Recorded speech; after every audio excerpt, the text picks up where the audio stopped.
Salut les amis et bienvenue sur cette nouvelle vidéo. C'est une vidéo très rapide pour répondre à la préoccupation d'une étudiante qui veut fréquenter en Italie. Alors hier j'ai publié une vidéo dans laquelle je donnais la liste de tous les documents à fournir pour demander votre visa d'études pour fréquenter dans une université italienne. Et elle a posé sa préoccupation et j'ai promis de faire une vidéo pour expliquer pas à pas ce qu'il faut faire ou bien pour donner des recommandations très certaines. On se retrouve juste après le générique pour que je puisse vous donner des réponses à ces questions, les amis.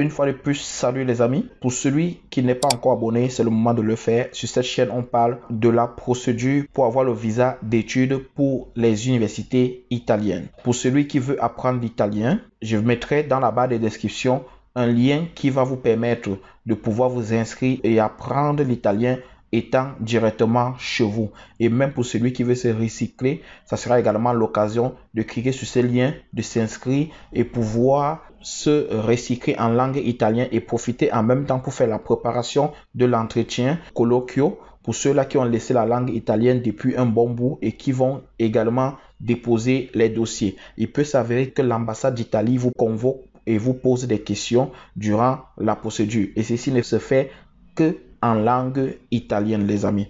Alors, je réponds à la préoccupation de Mariam Nisha. Elle me dit, monsieur, dans le cas où c'est un ami qui dépose notre caution, est-ce que je dois encore fournir le certificat de vie collectif? Alors, la réponse ici, c'est oui. Le certificat de vie collectif, c'est tout simplement ce document qu'on remet à la mairie. Donc, généralement, lorsqu'il y a mariage, c'est ce document que le maire remet. Mais il peut s'avérer que ton parent n'a plus cela. Tu te rends tout simplement à la mairie avec les actes de naissance des deux parents et avec les actes de naissance de tes frères et sœurs.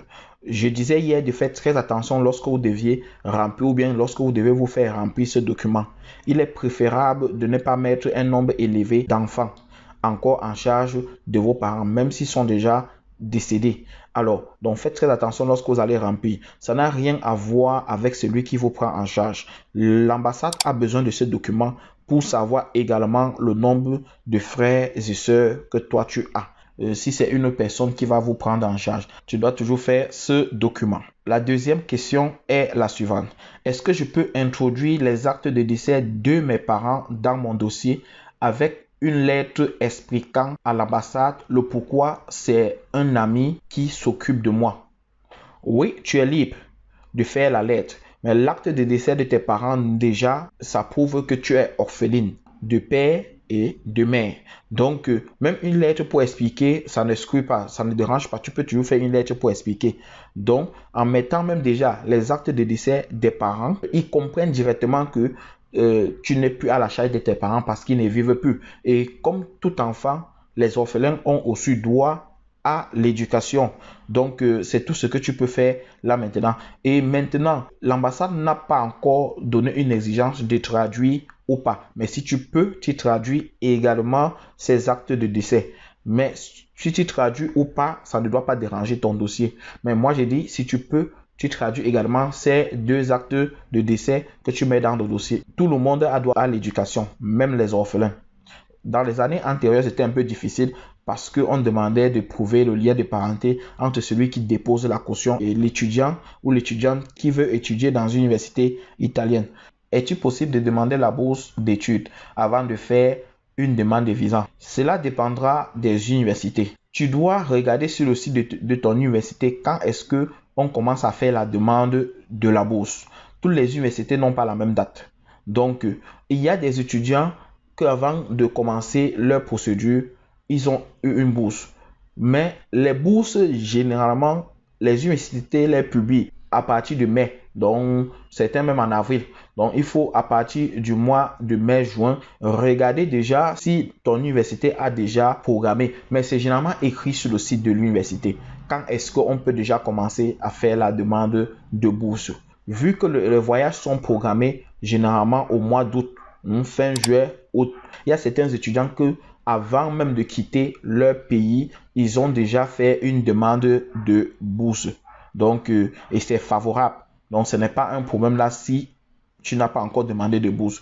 Et la bourse n'impacte pas du tout si on doit te donner ou refuser le visa. Donc, c'est tout simplement un plus. D'accord? C'est même une des raisons qui pousse tout le monde à vouloir étudier du côté de l'Italie, parce que l'Italie fait encore partie de ces pays qui donnent la bourse d'études dès la première année dans la plupart des universités. La quatrième et la dernière question, vous avez dit que dans le dossier de demande de visa, pour le niveau master, le titre d'études à fournir à l'ambassade, c'est la licence. Maintenant, je veux savoir si je ne dois pas ajouter les relevés de notes de niveau bac et niveau 1, 2 et 3.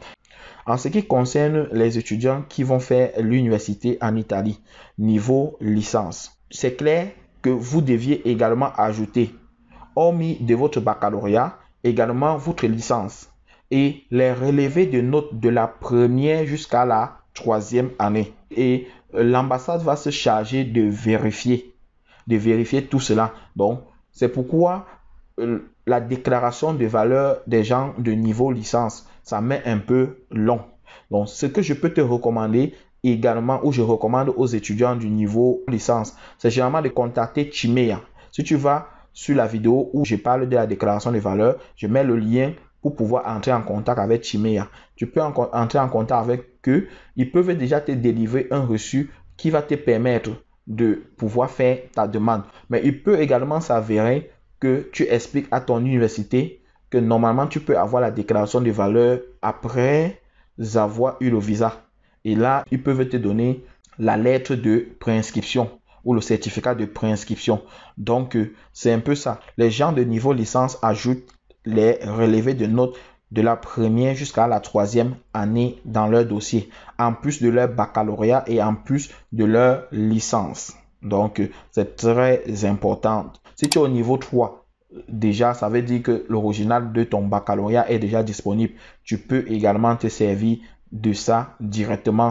Et un conseil, les amis, je vous recommande également les vidéos suivantes pour pouvoir faire votre demande de visa. Alors, pour ceux qui sont en train de faire la demande de visa pour étudier en Italie, il est très important que vous regardiez cette vidéo, 5 motifs de refus de visa étudiant pour ne pas avoir également les problèmes. Il y a également la vidéo sur le formulaire de demande de visa que vous deviez également vous en servir pour pouvoir remplir correctement votre formulaire de demande de visa. Donc, rien que ces deux vidéos déjà sont très importantes à regarder. Pour ceux qui vont avoir le visa, il est aussi très important pour vous de regarder les 10 erreurs des nouveaux étudiants africains en Italie. Donc, pour le moment, ce sont des vidéos que vous pouvez regarder. Mais les deux premières vidéos, c'est-à-dire 5 motifs de refus de visa étudiant et le formulaire de demande de visa à remplir sont très importants pour ceux-là qui sont en train de faire la procédure actuellement. Donc, les amis, rendez-vous à la prochaine vidéo.